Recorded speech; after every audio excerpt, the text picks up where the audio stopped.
এখানে দেখা যাচ্ছে কেউ কারো কন্ট্রোলে নাই। স্বৈরাচারের হটাইয়া কি ফায়দা হইল? কোনো ফায়দা হতো নাই। তারা একটা করে এগুলো ঠিক নাই। গরিব হলের পেটে লাত মারিয়ে আন্দোলন। শিক্ষা কিন্তু এখন জাতির শ্রেষ্ঠ সম্পদ। শিক্ষার্থীরা কিছু বলার নাই। মানুষ উপায় দিতে পারেন, নবাই দিতে পারেন। 1.5 ঘন্টা ধরে জামে আটকে আছি ভাই, আর কি বলবো, এই যে রোদের মধ্যে খুব কষ্ট হচ্ছে। এটা ঠিক না, এটা ঠিক না। সড়ক অবরোধ করাটা তো ঠিক না। জনগণের ক্ষতি করবো কেন জনগণ হয়ে? অনেক ভোগান্তিতে পড়ছি। এ পর্যন্ত আমরা প্রায় 2 ঘন্টা এখানে জামে ছিলাম। এটা তো ঠিক হয় না, মানুষের এভাবে ভোগান্তি করি আমাদের তো খুব কষ্ট করছে।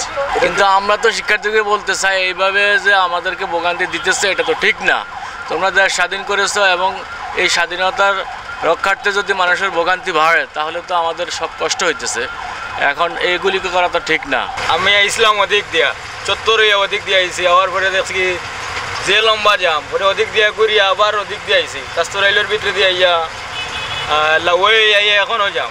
ভাই আন্দোলন ঠিক আছে, দাবি দাবা থাকতেও পারে, তবে আমি মনে করি রাস্তাঘাট ক্লিয়ার করিয়া যাতে মানুষ চলাচল করতে পারে সুন্দরভাবে। তারারও দাবি দাবা চাও সরকারেরও গেছে, কিন্তু রাস্তাঘাটও ক্লিয়ার থাকতো।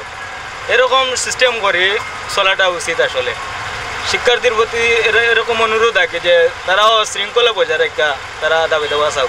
2-2.5 ঘন্টা হয়ে যার ভাই। আমরা গরিব মানুষ, পরের গাড়ি চালাই, 2-2.5 ঘন্টা থাকি বন্ধ।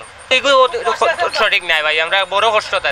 তারা একটা করে এগুলো ঠিক নাই, কিন্তু আমরা গরিব হলের পেটে লাত মারিয়ে আন্দোলন। বহুত ক্ষতি হয়েছে, খাসা মালের গাড়ি আটকাইল, বহুত ক্ষতি।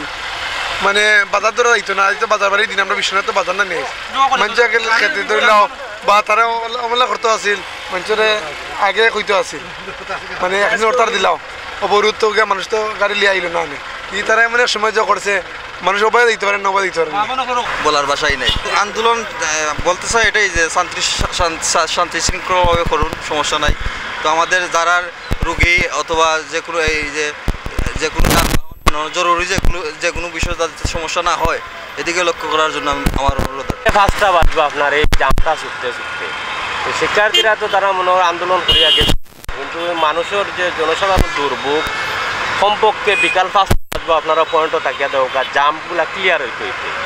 এই যে জনগণের যে দুর্ভোগ, তো আমরা এই অতীতের এই মনে করো এই স্বৈরাচারের হটাইয়া কী ফায়দা হইল? কোনো ফায়দা হতো নাই।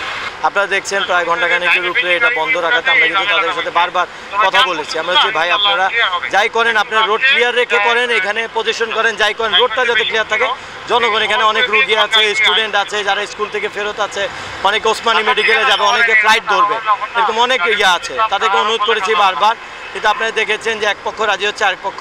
এখানে দেখা যাচ্ছে বিভিন্ন ধরনের কেউ কারো কন্ট্রোলে নাই। তারপরেও আমরা তাদেরকে অনেকভাবে অনুরোধ করার পর তারা সর্বশেষ আপনারা দেখছেন কিছুক্ষণ আগে তারা এই থেকে রোড সরে গেছে। এখন আপনারা দেখছেন অনেক দূর চলে গেছে। আমরা এই রোড ক্লিয়ারের কাজ করছি, কারণ অনেক ধরনের আন্দোলন আমরা এই অনেক বছর দেখেছি, কিন্তু এই রোড ব্যারিকেড করে আন্দোলন কিন্তু কেউ কখনো সমর্থন করে না।